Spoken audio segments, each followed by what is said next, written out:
Selamat malam para netizen dimanapun kita berada, salam inspirasi bagi kita semua. Ramai video IKN susah sinyal, konsep smart city begitu kan ya, smart city perlu pertimbangan presiden. Gimana untuk mau pindah ke IKN begitu kalau tidak ada sinyal di situ begitu kan ya? Wajar kalau investor banyak kabur di situ begitu. Karena kita tahu bahwa pindah IKN itu hanya ya membutuhkan 20 tahun sampai 30 tahun bisa berkembang di situ begitu kan. Tapi pada kenyataannya kalau alasannya industrialisasi, saya kira tidak harus di situ begitu membangun IKN begitu kan. Ya, buatlah pabrik di situ begitu kan. Ya, kan banyak di situ begitu. Ya, buatlah pabrik kalau ingin industrialisasi begitu kan. Tapi pada kenyataannya hari ini apa sih tujuan IKN itu? Toh pada hakikatnya di Jakarta kok masih layak ya. Di Jakarta masih oke-oke aja begitu. Ngapain kita harus pindah sana sini begitu kan? Pada kenyataan hari ini rakyat kan sudah tahu begitu kan ya. Atas rasa kepentingan-kepentingan siapa mereka begitu. Orang-orang akan melihat itu begitu.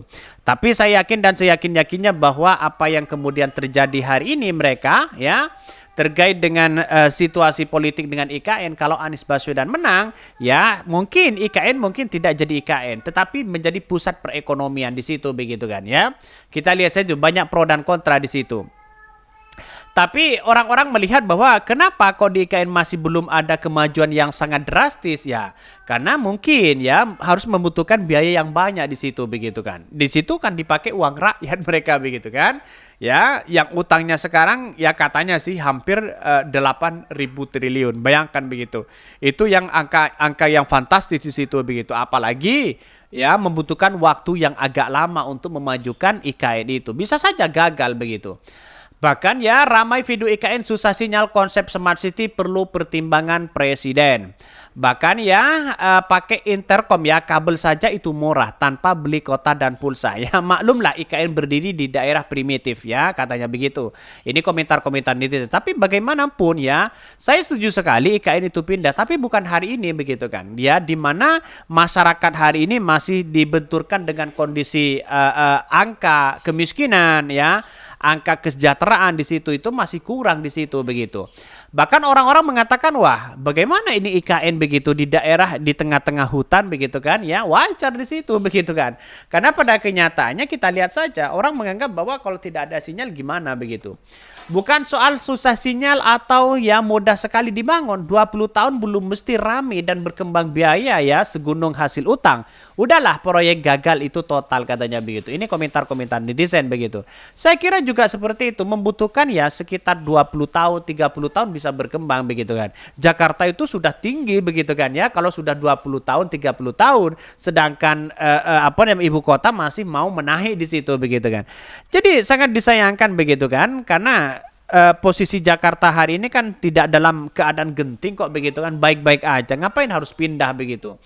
Bahkan ya satu sisi mengatakan bahwa IKN ini bukan pemerataan pembangunan. IKN serasa new apartheid ya, ibu kota tanpa partisipasi warga dan tanpa demokrasi. Ibu kota yang mengkotak-kotakan warga kaya ya dan miskin ya. Ibu kota ya Ejon HGU 109 izin HGU begitu kan ya, hak guna bangunan itu 190 tahun.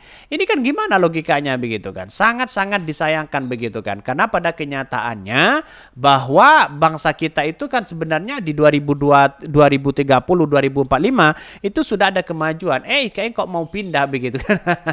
Kan seharusnya seperti itu begitu. Ini sangat disayangkan begitu kan. Bisa saja IKN itu ya kalau Anies Baswedan menang bisa menjadi pusat ya perekonomian yang sangat tinggi di situ begitu. Bisa saja menjadi wisata ya.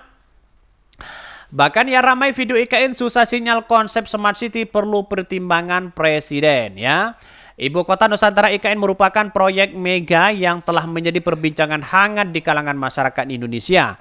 Pergeseran itu begitu ya, ibu kota dari Jakarta ke IKN menjadi sebuah langkah strategis untuk mengatasi masalah kepadatan dan mempersiapkan Indonesia untuk masa depan yang lebih berkelanjutan.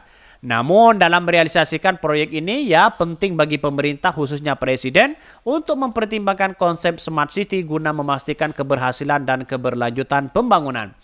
Konsep Smart City melibatkan integritas teknologi informasi dan komunikasi untuk meningkatkan efisiensi pelayanan publik, infrastruktur, dan kualitas hidup masyarakat. Dengan menerapkan konsep ini dalam pembangunan IKN, Indonesia dapat memanfaatkan potensi teknologi untuk menciptakan lingkungan yang lebih cerdas, yang berkelanjutan dan nyaman bagi warganya. Di satu sisi, salah satu aspek yang perlu diperhatikan adalah konektivitas digital yang memadai. Presiden perlu memastikan bahwa IKN dilengkapi dengan infrastruktur digital yang handal, seperti jaringan internet ya cepat tersedia dan seluruh kawasan. Hal ini ya mendukung pertumbuhan ekonomi, inovasi, dan akses informasi bagi seluruh lapisan masyarakat ya. Tapi bukan soal itu sebenarnya begitu kan. Bagaimana soal yang terjadi selama ini? Ketimpangan masih ada, masih tinggi ya. Jalan di desa-desa masih ada banyak yang rusak, banyak yang bolong dan sebagainya begitu kan. Tidak hanya di desa, di kota-kota besar ya jalannya masih seperti itu aja kok begitu kan. Daripada menghabiskan dana 500-an triliun ya, mending bagaimana untuk membangun kota begitu kan ya. Katakanlah 10 triliun untuk membangun kota, saya kira ada kemajuan di situ begitu kan ya. 1 triliun untuk desa begitu, untuk memajukan desa, saya kira ini akan angka yang kemudian menjadi cikal bakal pertumbuhan desa semakin baik di situ begitu kan. Jadi saya kira gagasan-gagasan Anies Baswedan sebenarnya masuk akal di situ begitu kan. Bagaimana kota-kota dan desa-desa itu ya menjadi pertumbuhan yang sangat luar biasa dari segi ekonomi, kemajuan ya, lalu kemudian memberikan satu kemajuan kepada bangsa kita ya. Ini sangat luar biasa daripada membangun IKN di situ begitu ya. Mending ya uang ratusan triliun itu begitu dibagikan kepada bagi para guru ya, para TNI Polri di situ begitu, para kesehatan di situ, mending seperti itu begitu. Salah satu aspek yang perlu diperlibatkan begitu kan ya, katanya begitu kan, konektivitas digital yang memadai. Namun demikian hal tersebut belum bisa dimaksimalkan pemerintah ya, belum dimaksimalkan pemerintah untuk menunjang kebutuhan jaringan.